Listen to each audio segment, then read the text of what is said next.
So we're going to start. I want to invite you all and thank you all for coming. My name is Randy Shaw. I'm director of Uptown Tenderloin. And it's obviously a very exciting day for myself and so many of us who've worked it's been 5 years that we've worked to make Tenderloin Museum a reality.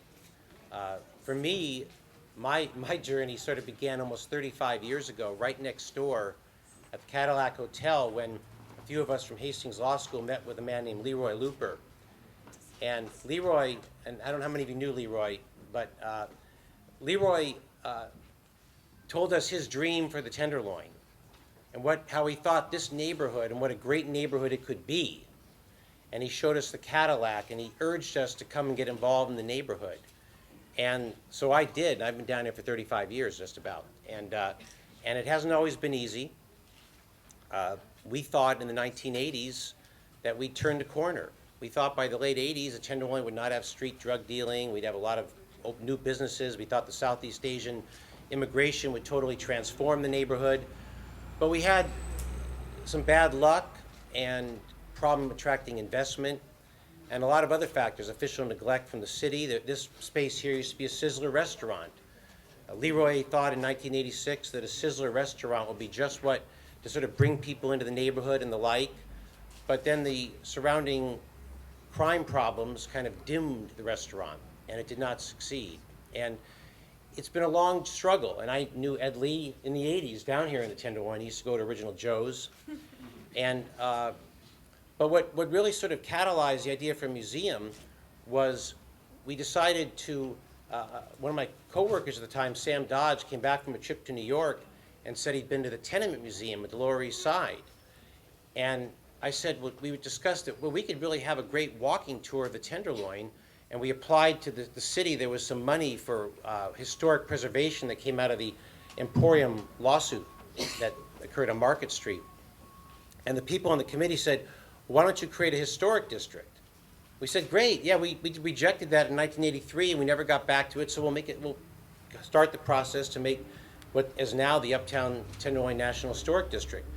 In the course of Michael Corbett, our architectural historian, uncovering this amazing history of the neighborhood from 1907 to present, it was like, gee, more people should know about this amazing history, that the gay and lesbian rights movement started here, that we were in 1920, the Tenderloin was the Paris of America. People hear the name Tenderloin, they think we were a Skid Row rundown neighborhood. We were not until the late 1950s. Actually, in 1960, in the census, there was not one block of the Tenderloin that had Skid Row characteristics. Meanwhile, South of Market and the Mission had a lot of problems. But then we have had a rough last 50 years. And you know, many of you who are here understand what we're trying to do, and we appreciate it so much, and the mayor will talk more about it. But there are some people, and the reason the Tenderloin is the way it is, there are some people, and I won't mention his name, he owns a lot of property, he's a multimillionaire. I kept meeting with him to try to have him give us money to the Tenderloin. And he said, Randy, you're doing God's work down here. I just can't believe what you're doing down here. But you know, it's just been so long, I just don't see the neighborhood turning around. Well, obviously, if you don't contribute, it doesn't turn around. It becomes a self-fulfilling prophecy. Fortunately, we have those of you in this room who did believe, and none greater than the mayor. And if you look at what the mayor has done since taking office, because of the mayor, we're going to have 135 new street lights and pedestrian safety lights from CPMC, because the mayor ensured we got every street light we wanted and needed. Because of the mayor, we have an Invest in Neighborhoods program, which is improving the facades, all the new neon signs, the improvement work which people need to have an incentive to open up here instead of the Mission or some other neighborhood. The mid-market Tenderloin tax exemption, it's often forgotten that Tenderloin was part of that tax exemption because the mayor insisted on it, because he understood what we had to do to grow this neighborhood. We're going to have two-way streets that the mayor's office, along with Supervisor Kim, helped us push, passed by the Board of Supervisors in 2007 on Ellis and Eddy, still not implemented, but the money's there and will be implemented by 2016. But for me, the greatest test, and for all of us, of the mayor's commitment, I was talking to Leroy Looper. He died in 2011, but he was around when Ed became interim mayor. And we were saying, after I called him up and asked what he thought, he said, you know, Randy, Ed's one of us. He gets the tenderloin. And I think that's the highest tribute, merely, you get the tenderloin. And we appreciate it and thank you for all your support for the museum.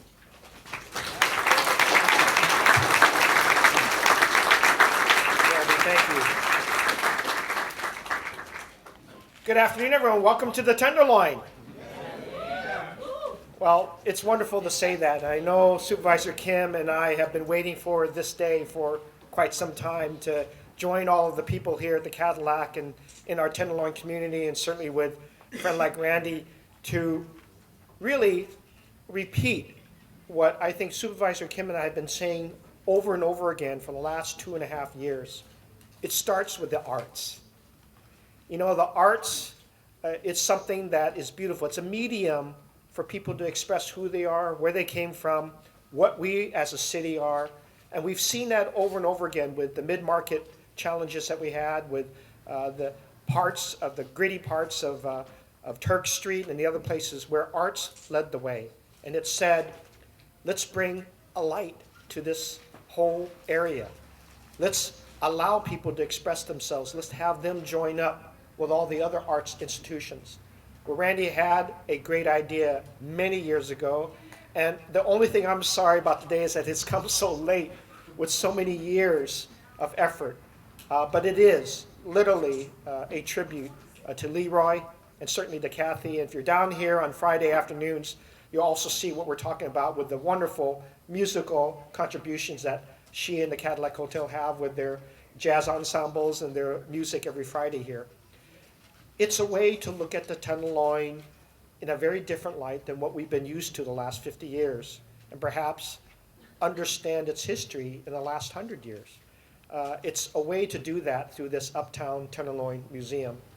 And yes, it's at the heart of what probably was our biggest challenge for Supervisor Kim and I when we created and established, along with Board President David Chu, this payroll tax exemption mid-market in the Tenderloin. We wanted to find a way to incite positive investment in our communities. And you're already seeing that in mid-market, and we want to make sure it got brought over here. And with the help of the CPMC agreement, with the help of neighborhoods that have been very strong in helping us build and keep affordable housing here, like Tenderloin Neighborhood Development, with the economic strategy that our own Office of Economic Development had reflected in all the conversations that they had.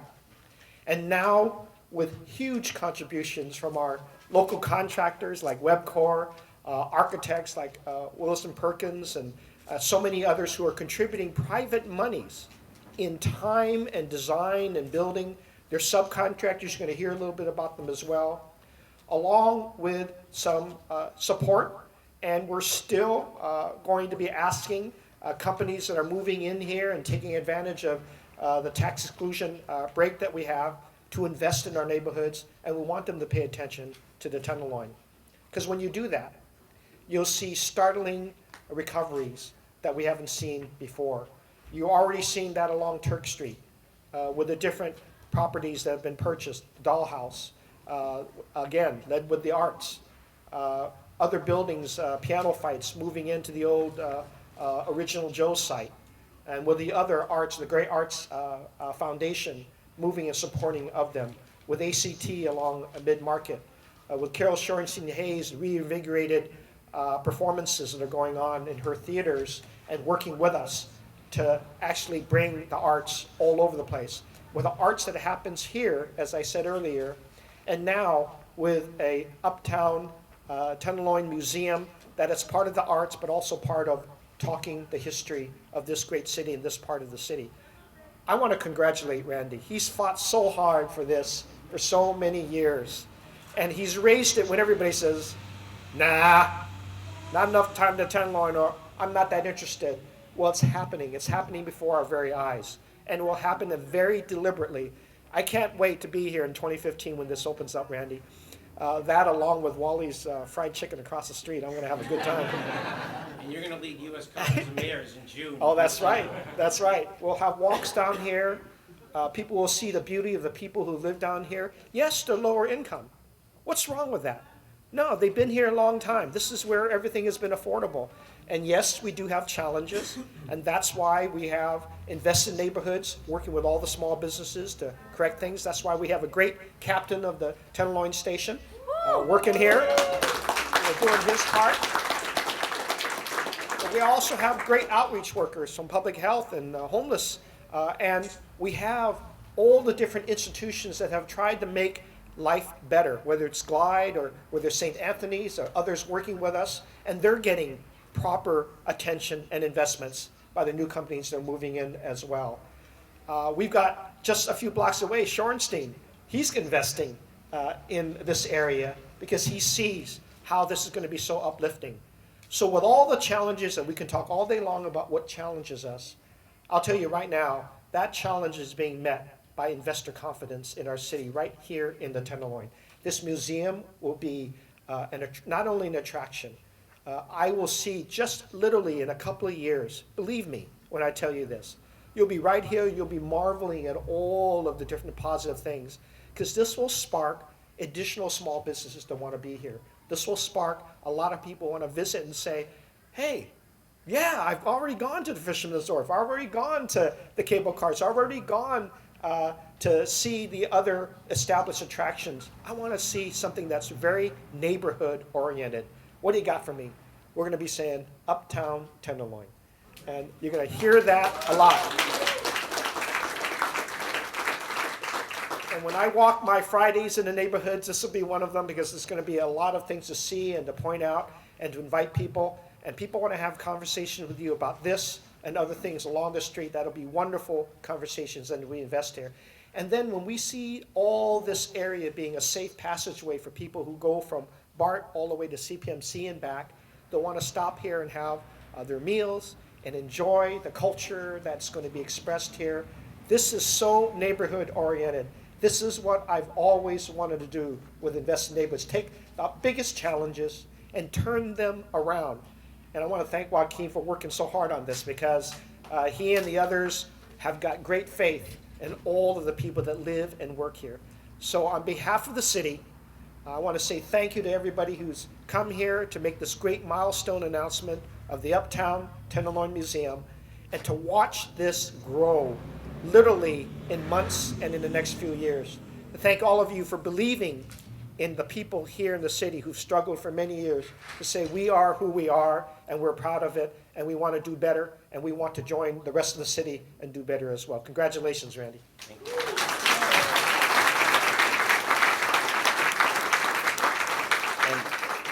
And I do want to mention that it's more than just the mayor personally and all his support, but Steve Kalla is chief of staff. I don't know if Steve could make it. He usually tries to avoid these functions, but played an instrumental role in the city's in all the work we've tried to make this happen. Amy Cohen, who is here from the Mayor's Office of Workforce and Economic Development, without her we couldn't be here today. So I want to make sure they're both thanked. And the next speaker is our great supervisor, Jane Kim. Thank you. Good morning to the Tenderloin neighborhood. It's so great to see all of our residents here today.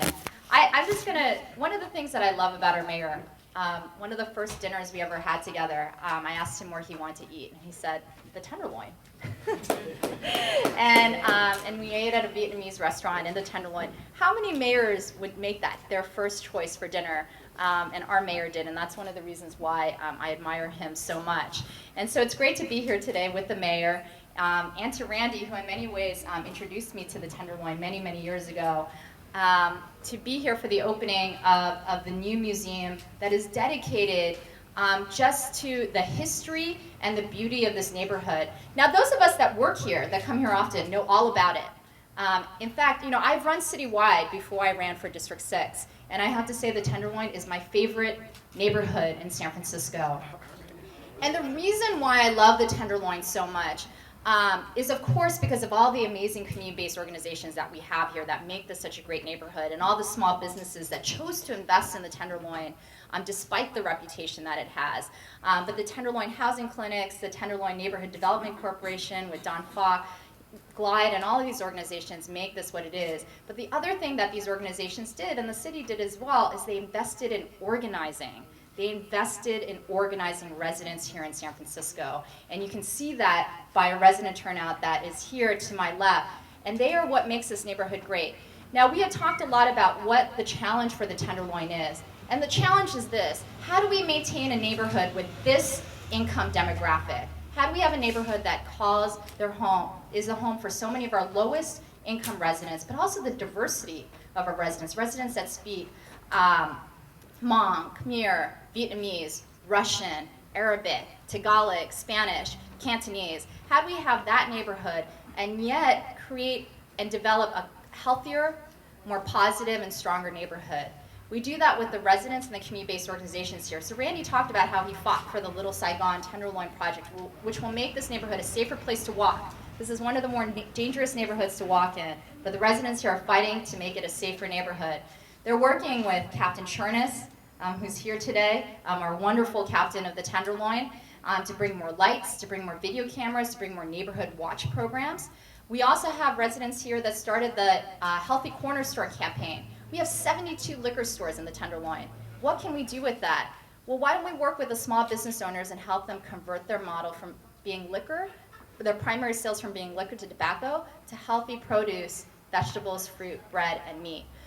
We were able to do that on 6th and Howard with Urban Solutions, and the owners themselves said, not only did I know that I could make money off of vegetables and fruit and meat, but actually my mental health has improved because my clientele has changed. And that is what the residents here are doing for this amazing neighborhood. And we're going to have a museum dedicated to the residents of the Tenderloin and all the folks that the Tenderloin has hosted, whether it's Dashiell Hammett, who wrote Maltese Falcon Here, Miles Davis, Muhammad Ali, and even then a little-known attorney, Willie Brown.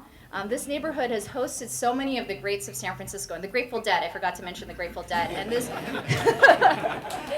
you always associate the Grateful Dead with the hate, but they also were hosted here in the Tenderloin. And this museum is going to be able to bring that story to everyone else, not in this room, that doesn't know that history and story of the Tenderloin. And so it's so exciting to be here today because our story really needs to move out farther beyond the community that we already have here in this neighborhood, which I am so proud to be woven into the fabric of that narrative. And we'll continue to work together to, again, as I said, make this neighborhood stronger, healthier, and more positive. Thank you.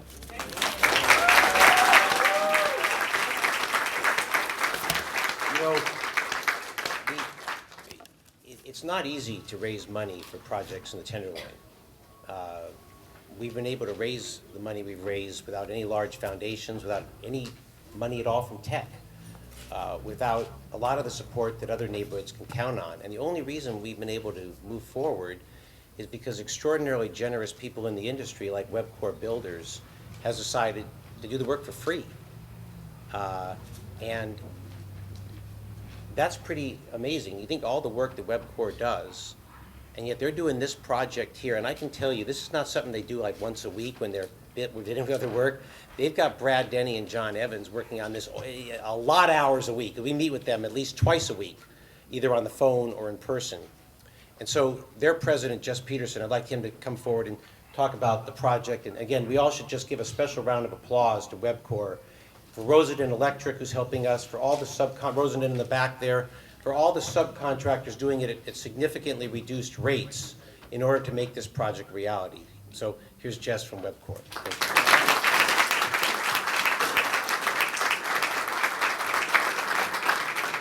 Well, it is a great day. I mean, we've been planning and being part of Randy's vision and trying to see how exactly we can contribute and make this work. And you know, many of the same ways that we partnered up with the city on a lot of other great jobs, we also know that as we get a chance to partner, we also want to try and invest back into the community. You know, really stitch part of the fabric of the things and the projects we get to build back, certainly for the benefit of many of those, you know, in different places. But the main thing is we really can't do it alone. You know, we bring along our subcontractors, as Randy had mentioned. We have Rosendin Electric, we have CMI Mechanical, we've got ACO Engineering. We have people who are prime players on many of our other projects willing to step up and commit as well to really make this a successful project.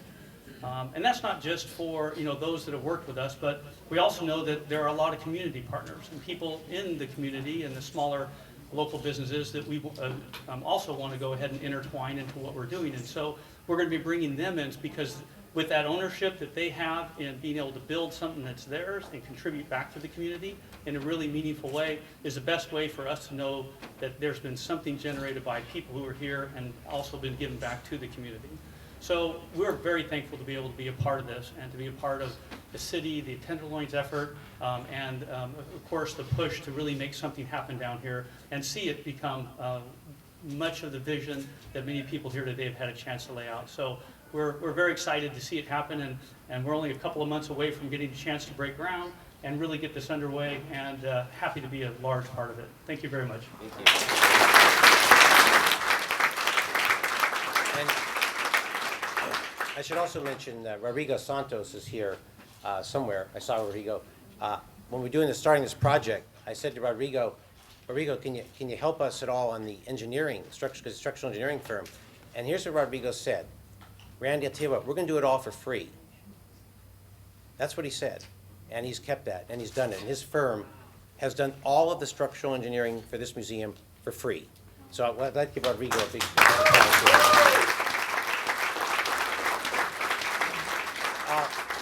As I said, we started planning this project in 2009, and there was one firm that had just come back from New Orleans, their national firm, Perkins & Will Architects, and they were looking for pro bono projects to do 1 or 2 a year, and we got them interested in the Tenderloin Museum. That was in 2009. They've been working on this with us for 5 years, and I mean more than any other entity outside of Uptown Tenderloin has been the staff at Perkins & Will. Seth Meisler, who's in their DC office today, couldn't make it, but James Mallory is speaking, one of their architects.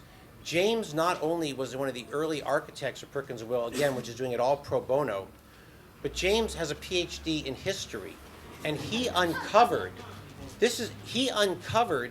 the great history of what occurred in the Tenderloin in 1917, when, how many people know what happened in 1917 in the Tenderloin? Nobody. I will tell you. I will tell you, you come to the museum, you'll hear all the details, but I want to let everyone know this. The city, the mayor, everyone, they closed down the Tenderloin. Literally, headlines, Tenderloin closed down. They thought they could stop our activities. Fortunately, we had Prohibition come and throw it all off. But James was instrumental in us discovering parts of the history we didn't know, but he's here today representing Perkins & Will, without whom this project would never have happened. James?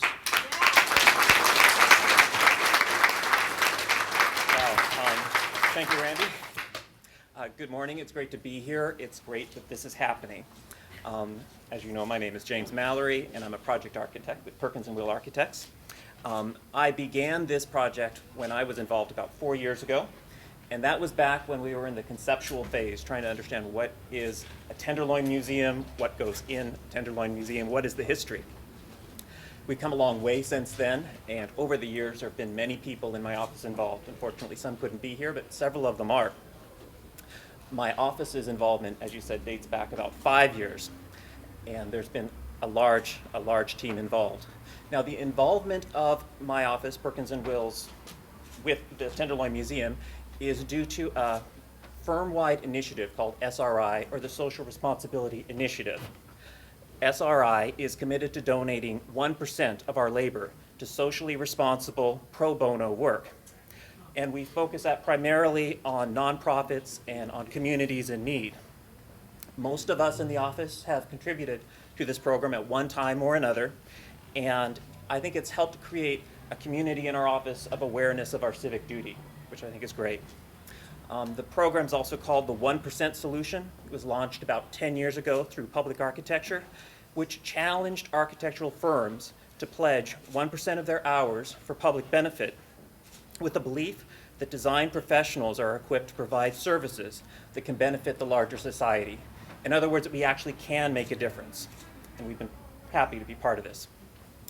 Following our initial involvement with the Tenderloin Museum, my office got increasingly involved with the Tenderloin, due almost exclusively to Randy's enthusiasm and just kind of infectious commitment. And we've painted lobbies of SROs and worked weekends on beautification of local streets.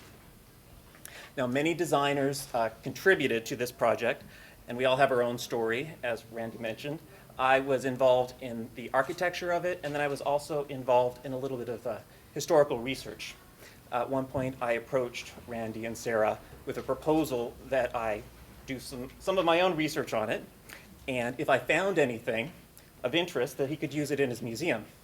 Well, I found quite a bit, and I'm looking at the renderings, and I see some of the dates that I was studying, so I'm taking that as a good sign. I focused on the year 1917 in the Tenderloin, and I found a rich history of uptown residential hotels and apartment buildings that were in the heart of a very lively district of nightclubs, what back then was known as the underworld. It was an underworld of parlor houses, French restaurants, resorts, and cafes. And these cafes were not like today's cafes. They were dance clubs, basically. The area was identified in the newspapers as the Uptown Tenderloin. And the word uptown always had a quote around it, because the term was pretty new at the time. Now, everyone in the city in 1913 knew what the downtown Tenderloin was. It was the Barbary Coast. And so the word uptown was used to distinguish it from the downtown Tenderloin, because it was something that was new. What was new about it was that there was this Tenderloin that was in the middle of an upscale apartment district. It's the apartment district that we're in right now, the hotels and whatnot,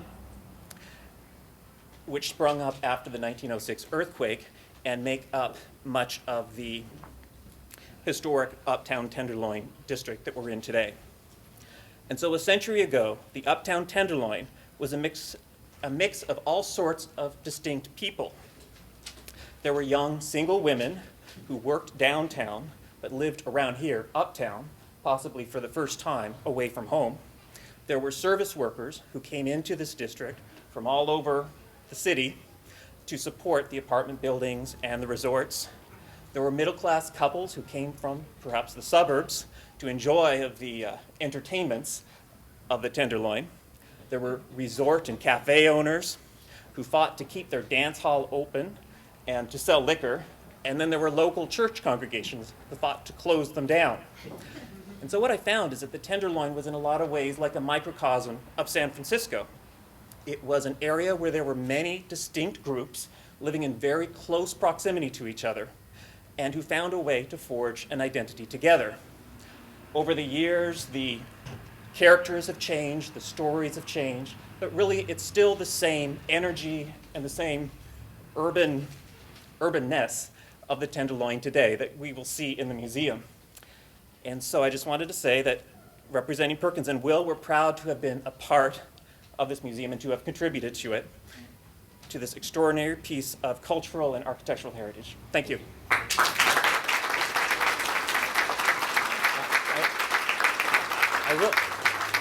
I will mention, so you don't get the wrong impression, when people came to these Tenderloin cafes, if you see the postcards, they're all wearing suits.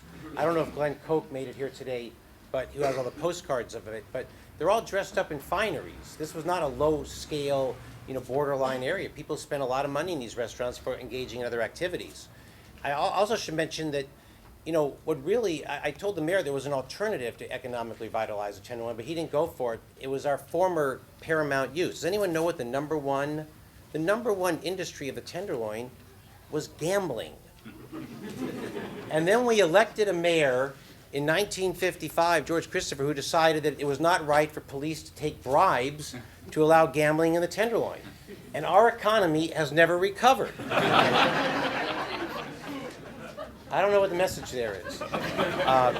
But talking about the history, again, none of us would be here, I certainly wouldn't be here, without Leroy Looper's influence. And our last speaker, where's Kathy, is Kathy Looper, who, let me just say about Kathy as she heads up. Where is Kathy?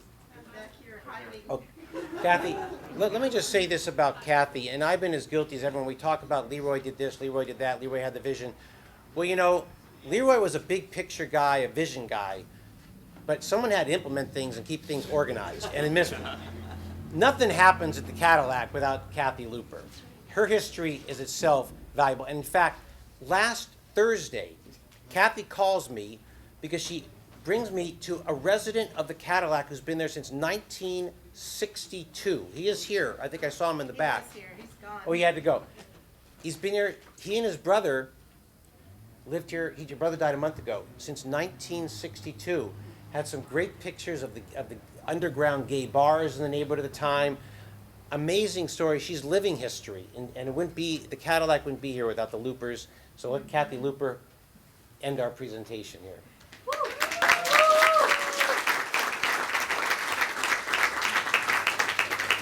I don't deserve any of that because really it was Leroy. But Randy's right. I'm a doer. So, and he was a visionary, just like you. Just like you. Not a dreamer, a visionary. And when I look at this room, I'm thinking, gosh, there's an incredible amount of talent here. We should not let any of you escape without getting your names, phone numbers, emails, and either a check or a contact. That's right. Right? Because that's what's going to make this a success. We built a sizzler here, and we had some initial success, but we had a big failure. We had to close it down almost after the earthquake. And the reason wasn't just because of the earthquake, it was because we couldn't get that momentum going. And if we had this kind of a group that was committed to seeing a difference and seeing ripples happen throughout the Tenderloin, we would have been successful. So I would like for each one of you to make sure you write down your name and email and give it to Randy so that he could exploit you to the best of his abilities. And thank you for coming. It's going to be a great monumental site. It really is. The history of the Tenderloin is fascinating. Thank you. Before we end, I do want to say that obviously those of you who are here and have been involved with the museum know that nothing would have happened without Sarah Wilson of Uptown Tenderloin, who's done so much of the work. And you know what Sarah has accomplished is remarkable. But I will echo Kathy's last point, which is obviously we always can use more money. And for those of you who haven't contributed, please do. For those of you who have, you can give more. I also want to thank my friends in the Indian community who are back, who've come here. And I want to tell you that we would not be here today without the support from the Indian community, financially and otherwise. And you know, Leroy is gone. My good friend Ramesh Patel, who owns the Jefferson Hotel, which we leased, who brought me in contact in the 1980s with all of the Indian community, a very misunderstood community that has done so much for the Tenderloin. And we would not be where we are and being able to be an affordable neighborhood without them. So with that, I don't know if you want to take any questions, Mayor, or we just call it a day. But questions. Okay, there we go. Go ahead. Okay, so it's like a lot of people working free for this museum. So what's your budget? Well, that's a great question. You know, we people are working for. Some we are paying though. They're not here. No, we are looking to raise for the capital campaign another $400,000, and we have a first-year budget of $500,000. One of the things that we did, really, at Steve Kaw was urging. Steve said he's tired of museums opening up and then closing because they have too high estimations. So Steve really worked with Steve to create a budget that we thought was foreseeable and doable. This will be the center place for tours of the neighborhood. We saw Del Seymour here, who we've already told will be working. If he wants to work for us, he'll be with us. And other tour guides, resident tour guides, because a lot of people, they want to get into the Tenderloin, but they don't know how to do it. So when the museum entrance fee will entitle you to a 1-hour tour of the neighborhood. We can have specialized tours. We're going to have evening events, casino nights, jazz nights, ways to get people down here so it's not closed at 6 o'clock, but has a very active evening use to generate revenue. So we're going to run a low-budget, low-cost operation, cost-effective, but also be constantly focused on ways to raise revenue. There's a group that, as we figured out a way we can rent out space. So there's a lot of ways. We're very conscious of it. We're not going to be like the other museums that are coming back with a handout for more money. But how much does it cost? Well, the museum budget is $3.4 million. Is that right? 3.3. And we've raised, you know, I've been raising money for 5 years, and we're raising money every day. What is this construction going to entail, and what's it going to look like? I know we have renderings here, but what's going to really Well, change? everything you see here, the reason we didn't clean the windows for the event because they're going to be replaced. Everything here is going to be demolished, and you can see what it's going to look like.